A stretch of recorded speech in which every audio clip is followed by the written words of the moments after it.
পঞ্চায়ত নিৰ্বাচনলৈ কঁকালত টঙালি বান্ধিছে শাসকীয় দল বিজেপিয়ে। ইতিমধ্যে প্ৰাথমিক সদস্য ভৰ্তি অভিযান সমাপ্ত কৰিলে ৰঙিয়া বিধানসভা সমষ্টিত। সক্ৰিয় সদস্য ভৰ্তি অভিযান সমাপ্তিৰ দিশত গৈ বুথ সমিতি গঠন হ'ল। ভাৰতীয় জনতা পাৰ্টি শক্তিশালী কৰিবলৈ ৰঙিয়া বিধানসভা সমষ্টিত প্ৰাথমিক পৰ্যায়ৰ পৰাই বুথ পৰ্যায়লৈ সদস্য ভৰ্তি সমাপ্ত হ'ল।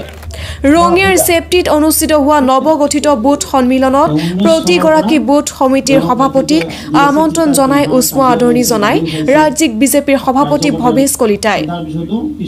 নিউজ একদম জুজাৰু ঘোঁৰা হিচাপে কাম কৰি প্ৰতিটো নিৰ্বাচন আমি সাফল্য পাইছো। এটা সকলোৱে হাত চাপৰি দিব লাগে। দ্বিতীয়জন মানৱেন্দ্ৰ কলিতা মানস বুলি মাতো।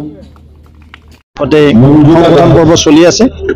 যোৱা 1 ছেপ্টেম্বৰৰ পৰা এই সংগঠনৰ পৰা আৰম্ভ হৈছিল। ইতিমধ্যে আমি প্ৰাথমিক সদস্য অভিযান সমাপ্ত কৰিলোঁ। দ্বিতীয়তে আমাৰ সক্ৰিয় সদস্য অভিযানো আমাৰ সমাপ্তিৰ দিশত গ'ল। তৃতীয়তে আমাৰ বুথ গঠন হ'ল।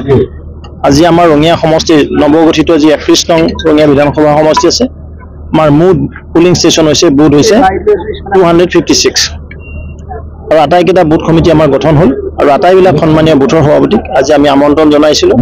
এইটো যোৱা 15 দিন ধৰি তেওঁলোকে বুথে বুথে গৈ সভা সমিতি পাতিছে আৰু যিসকল নৱগঠিত বুথৰ সভাপতি হ'ল তেওঁলোকক আজি উষ্ম আদৰণি জনোৱা হ'ল আৰু তেওঁলোকৰ নেতৃত্বত অহা যি পঞ্চায়ত নিৰ্বাচন, লোকসভা, বিধানসভা নিৰ্বাচন বা অন্যান্য যি নিৰ্বাচন হ'ব, প্ৰতিটো নিৰ্বাচনৰ কিদৰে তেওঁলোক সাজু হ'ব লাগে সেই নিমিত্তে তেওঁলোকক আজি আলোচনা কৰা হ'ল আৰু নিশ্চিতভাৱে তেওঁলোকৰ বলিষ্ঠ নেতৃত্বত আমি 2026 বিধানসভা লগতে 2025 প্ৰথম ভাগতে যি পঞ্চায়ত নিৰ্বাচন অনুষ্ঠিত হ'ব সেই বিষয়ে তেওঁলোকক আজি আমি দায়িত্ব অৰ্পণ কৰিলোঁ।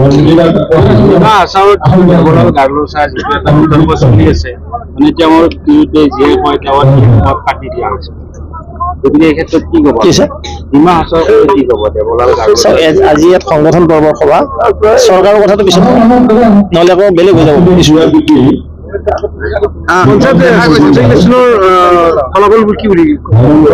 ফলাফল মানে এতিয়া আমাৰ যিটো লটাৰী হ'ব লাগে লটাৰী হোৱা নাই, অৰ্থাৎ পঞ্চায়তত 50% ৰিজাৰ্ভেশ্যন ফৰ ওমেন, মহিলাৰ কাৰণে 50% ৰিজাৰ্ভেশ্যন আছে। তাৰ উপৰিও তাত কাষ্ট কমিউনিটিৰ কথা আছে, ST SC ৰিজাৰ্ভেশ্যন থাকে, অপেন কেটেগৰী থাকে। সেই গোটেইখিনি কথা উপায়ুক্তসকলে এইটো লটাৰীটো কৰে। তাৰপিছত আমি গম পাম ক'ত ফিমেল পৰিল ক'ত মেল পৰিল। য'ত ফিমেল হ'ব ফিমেলে খেলিব, য'ত মেল হ'ব তাতে ফিমেলে খেলিব পাৰে, কিন্তু ফিমেলৰ ঠাইত মেলে খেলিব নোৱাৰে। অপেন আৰু ৰিজাৰ্ভ কেটেগৰী থাকে দুটা। আমাৰ ইয়াৰ পৰা ইলেকশ্যন এইটো অল ইণ্ডিয়া যি ইলেকশ্যন কমিশ্যন আছে তেওঁলোকৰ হেৰি, অকল আমাৰ বুলি নহয়, সকলো চাব ডিভিজনৰ পৰা এতিয়া জিলাৰ নিৰ্বাচনী বিষয়া থাকিব আৰু ৰিটাৰ্ণিং অফিচাৰ নিৰ্বাচনী বিষয়া থাকিব।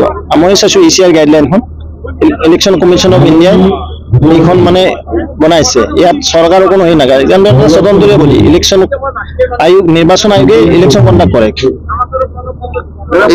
কিন্তু আমি ভাবিছোঁ লোকেল বডিটো দিলে আমাক ভাল পাম।